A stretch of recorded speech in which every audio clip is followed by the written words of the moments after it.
One of the things we're going to be dealing with on this truck is that one of the previous owners has boxed the frame rails from the front crossmember back to the rear differential.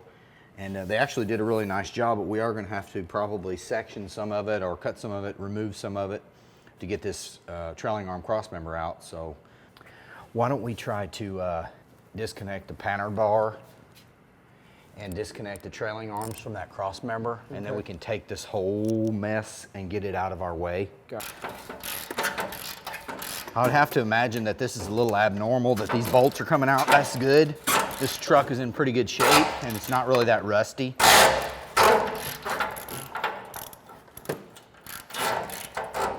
So that's turning. I'm gonna need to get a wrench on there. I'm taking the front bolts out of the trailing arms out of the front cross member while Johnny's taking the springs out.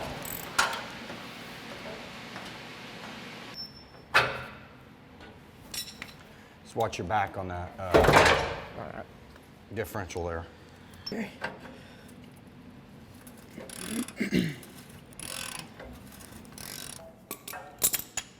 Little stubborn, but we got it.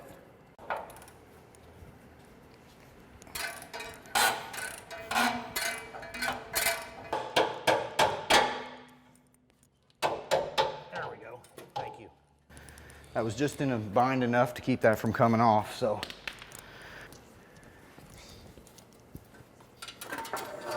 There we go. Now we can put our piece of wood back in the back here. And it looks like that they just butted it right up to the cross member. No, they were not planning on taking the cross member back out. I was thinking about taking a plasma cutter or whatever I can get in here and just cutting this thing off. We didn't really count on doing that, but it has to be done.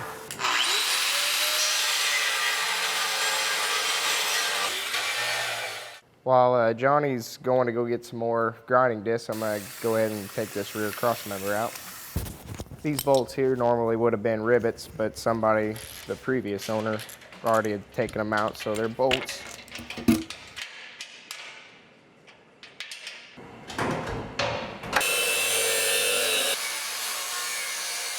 Oh, perfect. Okay, it'll work.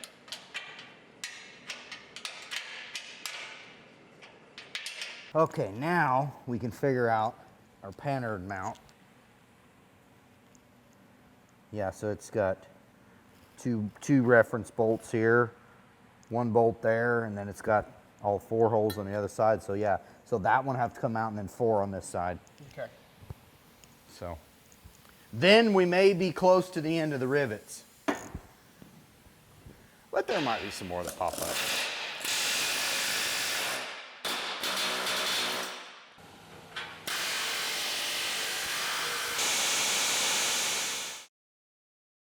All right, now that we've got all of our rivets removed, we can go about the process of installing these C-notches.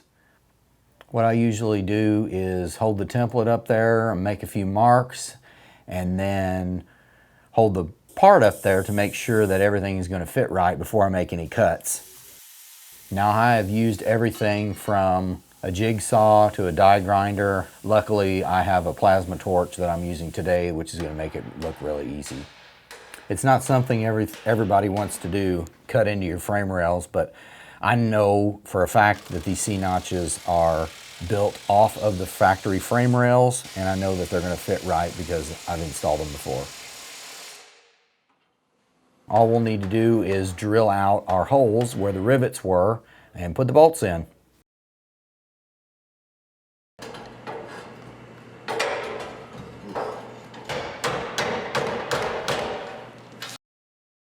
I know that on a truck with a wood bed floor, this bracket sticks up a little bit, and we've had to space it down some to accommodate the wood bed floor from hitting this bracket right here. There's a lot of different holes that have to all line up at the same time, so it can be kind of tricky.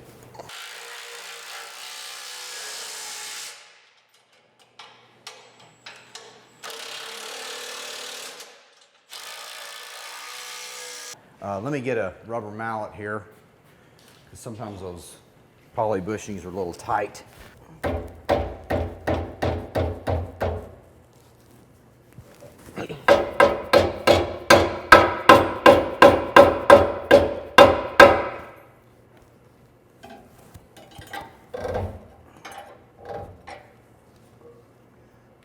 So on these, when you tighten these up, just tighten this up so that the bolt just protrudes in through the lock nut, the nylock part of the lock nut. If you tighten this up too much, it can lead to some binding.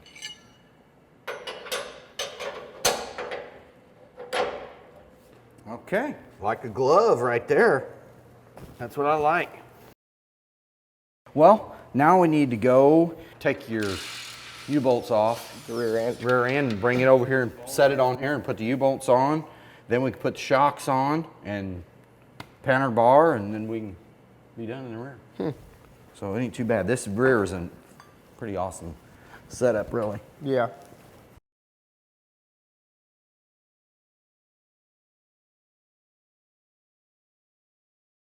Okay. You might have to jack up the rear end to get it in there right. It says in the instructions to use the center hole in the bracket.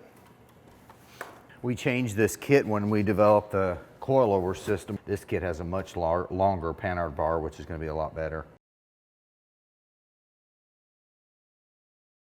When I put this together, I just put 0 preload in on the coil-over spring, and then you can just jack up the rear end to make up the difference. The shock's fully extended right now, so after we get it down on the ground and get the wheels on, we can set, there will be a little bit of height adjustment here on the preload nut on the coil-over.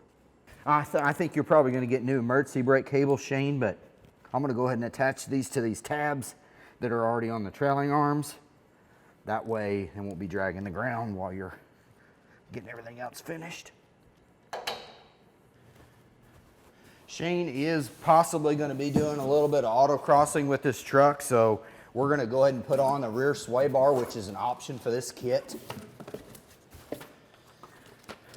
I'm going to put a little grease inside these strap bushings.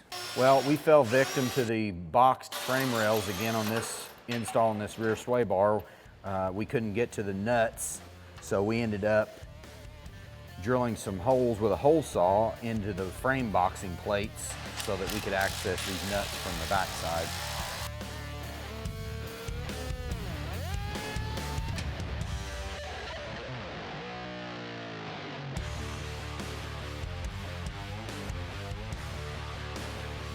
Whenever I get done with the truck, I'm gonna, cruise around in it and maybe take it to a few autocross races, see how that goes. It makes me proud to, say that I built some of these parts that go on this suspension.